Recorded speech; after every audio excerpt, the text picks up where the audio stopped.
दर्शकों नमस्कार। आप सभी का महादेव विजडम यूट्यूब चैनल पर बहुत बहुत स्वागत है। दर्शकों, अगर आप अपने जीवन में धर्म से जुड़े कुछ सीखना चाहते हैं तो आज ही आपके अपने यूट्यूब चैनल महादेव विजडम को सब्सक्राइब करें। यह ज्ञानवर्धक वीडियो आपके लिए लेकर आए हैं महादेव के बारे में कुछ पौराणिक कथाओं से ली गई जानकारी आज हम आपको बताने वाले हैं। महादेव जीवन का मित्रों, हिंदू धर्म में शिवलिंग से जुड़े कई मान्यताएं प्रचलित है जो हमें आज भी हैरान कर देती है। उनमें से एक पौराणिक कथाओं में यह बताया गया है कि भगवान शिव का लिंग कटकर पृथ्वी पर गिरा था। उसी समय से ही हिंदू धर्म में शिवलिंग की पूजा की जाती है और भगवान शिव को लिंग के रूप में ही पूजने पर सभी भक्तों की मनोकामनाएं पूरी होती हैं। आइए इस अध्याय को विस्तार से जानते हैं। पौराणिक कथाओं में यह भी बताया गया है, एक श्राप के कारण भगवान शिव का लिंग कटकर धरती पर गिर गया था।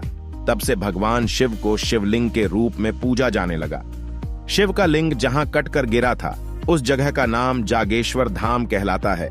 इसी प्रकार भी बताया गया है, दक्ष प्रजापति के यज्ञ में माता सती के आत्मदाह से दुखी भगवान शिव ने यज्ञ की भस्म लपेटकर दारू का मन के घने जंगलों में लंबे समय तक तप किया। इसलिए यह जगह शिव के तपस्थली के रूप में जाना जाता है।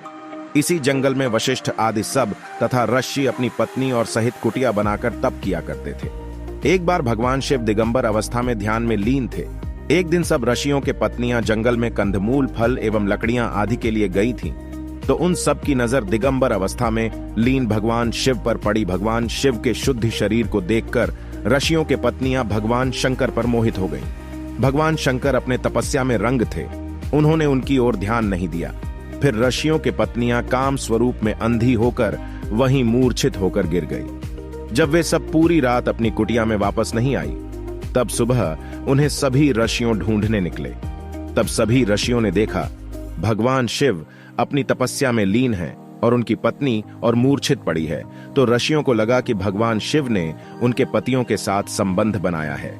वे आशंका में सभी ऋषियों ने भगवान शिव को श्राप दे बैठे और बोले, तुमने हमारे पत्नियों के साथ संबंध बनाया है, तुम्हारा लिंग तुम्हारे शरीर से तुरंत अलग होकर गिर जाए।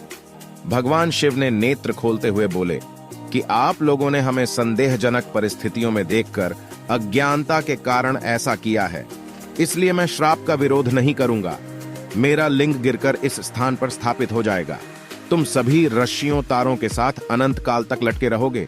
शिवलिंग कटकर अलग होते ही पूरे संसार में कोहरा मचने लगा।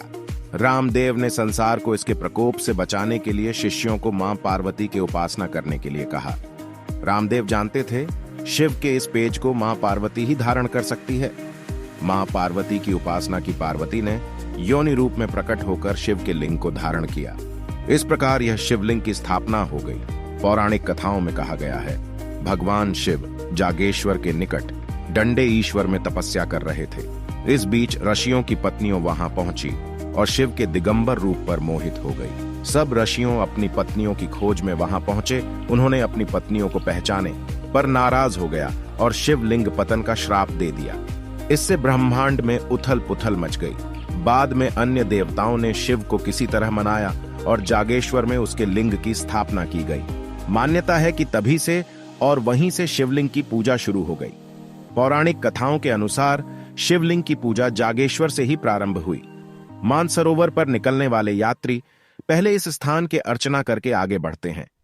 यहाँ करीब 150 से ज्यादा मंदिर है। जागेश्वर धाम की मंदिर करीब अल्मोड़ा से 40 किलोमीटर दूर देवदार के घने जंगलों में बीच स्थापित है। यह धाम उत्तर भारत के एक प्रमुख शिव मंदिर के रूप में प्रतिष्ठित है। मान्यता है कि यहाँ पर शिव जागृत रूप में विद्यमान है और यहाँ पर ही शिवलिंग का पूजन की परंपरा प्रारंभ हुई थी। कई पुराणों में इस जगह का उल्लेख मिलता है। इस पवित्र स्थान के बारे में अर्थात मनुष्य बैजनाथ धाम, माया नगरी या फिर हरिद्वार भी नहीं जा सके तो जागेश्वर धाम में भगवान शिव का दर्शन जरूर करें। अगर आपको वीडियो पसंद आया है तो वीडियो को लाइक, शेयर और चैनल को सब्सक्राइब करें।